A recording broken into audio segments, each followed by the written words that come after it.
Hey everyone, Rob here from Gunfather Milsim, and today we're going to talk about airsoft sniper rifles and bipods. Do they work? Do they make your gun more accurate? Are they worth the trouble? So, regarding accuracy and airsoft. Now, consistency is accuracy, okay? Whether it be in airsoft or real steel firearms.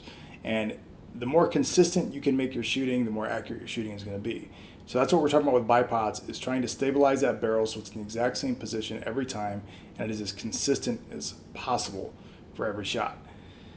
The issue with airsoft is that the ranges are not far enough, and because of the round projectile and smooth bore ballistics that we use in airsoft, there is so much inaccuracy baked into that cake before we even pull the trigger that slight advantage of stabilizing that barrel with a bipod is not even visual. You can't even detect it. You can't even see it, and you're not gonna. It's not gonna make a big enough difference at those ranges to even bother with.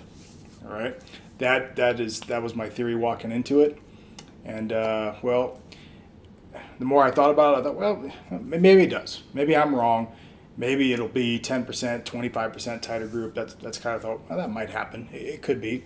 And I'm a big fan of when I have a question in my mind about something in airsoft, rather than just shooting it, looking at it, and shrugging and deciding what I think it looks like. I like to actually gather some data with some real ranges and some real numbers, and take that data and then like, well, what's really going on here? Because you can say all you want about range and accuracy in airsoft, but if you can't produce it on results that you can show to people and prove, then really, what's the point? You're just, at that point, you're just bragging. All right? I've been painting, here it is. I've been switching over my optic from my VSR-10 to my A&K M24. I did a project video on this and a review of this. Ended up working out really well, so much so it now shoots better than my VSR-10. So I said, well, I might as well put my best scope on it and blah, blah, blah. So in that process, I had to repaint it, put my stock pad and all that cool stuff on it. I said, all right, you know what? I got an extra bipod sitting around. Why don't I throw this bipod on here and actually test out what I've always thought was true? See if this actually does help or it doesn't help. Let's do some testing.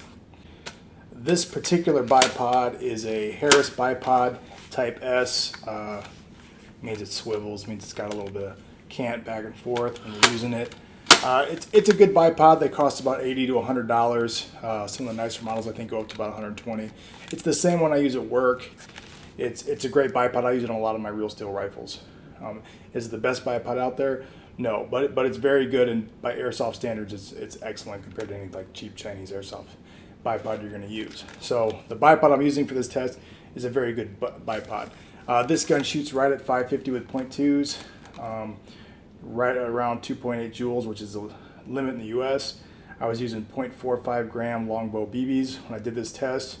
They're very good BBs. Are they the best BBs on the planet? No, but they are very good and definitely above average. So, what did I find? Well, the first time I did this test was actually yesterday.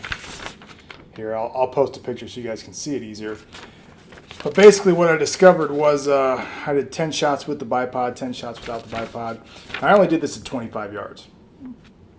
First I did it at 10 yards in my basement when I was just like zeroing the new scope after I mounted it. And that's where I kind of got the idea of, what the hell, let's do a test to see if this bipod actually works.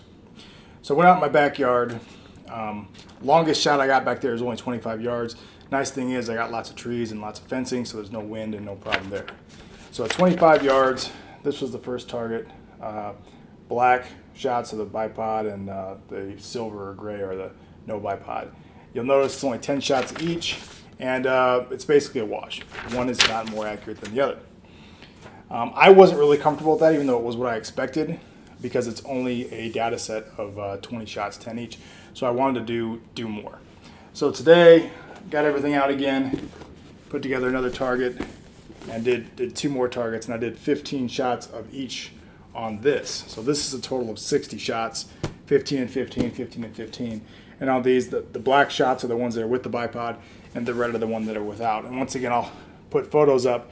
But what you're finding here is, once again, with or without the bipod, it didn't really matter. Had no effect on accuracy whatsoever. So, more or less, I was correct.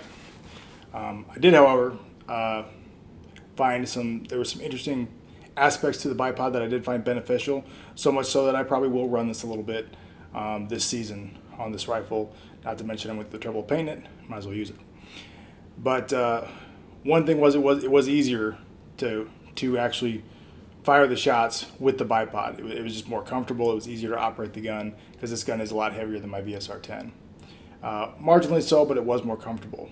The big thing I noticed was when I was actually trying to stay on target, it was obviously much steadier because using a bipod as opposed to shooting offhand. Shooting offhand, I would get a little bit of wobble in that crosshair, which is normal. That's just the realities of shooting. And that wobble would make it very difficult if I was, say, at 25 yards, it wasn't a big deal. But let's say I was trying to spot and see a guy at, let's say, 100 yards or 75 yards and make an identification on a target. That would definitely be more difficult with that little wobble in there. Whereas with the bipod, there was no wobble whatsoever. It's very steady. So for an observation aspect, bipod definitely has its benefits. Also for just raw, the physicality of using the gun and holding the gun for a long period of time in one location, it is nice to be able to just rest on the bipod and just kind of relax up. And it's less strenuous to shoot with the bipod. That's when you're prone. When you're standing, this bipod is adding weight exactly where you don't want it on the end of the gun, which is where that weight will affect you the most. So I guess it depends on how you deploy a sniper rifle. Are you usually prone, usually sitting in one spot, or do you kind of move around with a group, or you hit in the flanks? I don't know. That's up to you. But that is basically what I found. Found that when it comes to accuracy and airsoft sniper rifles, bipod doesn't make a damn bit of difference. However, you might like it for some of the other features and advantages that it gives you. So those are my results. Hope you found it interesting. Hope you found it useful. Real quick note on the comment section, because it is YouTube and everybody likes to talk shit because there's so many trolls out there, and now you have an example of how I shoot at 25 yards, or more correctly, how that sniper rifle shoots at 25 yards.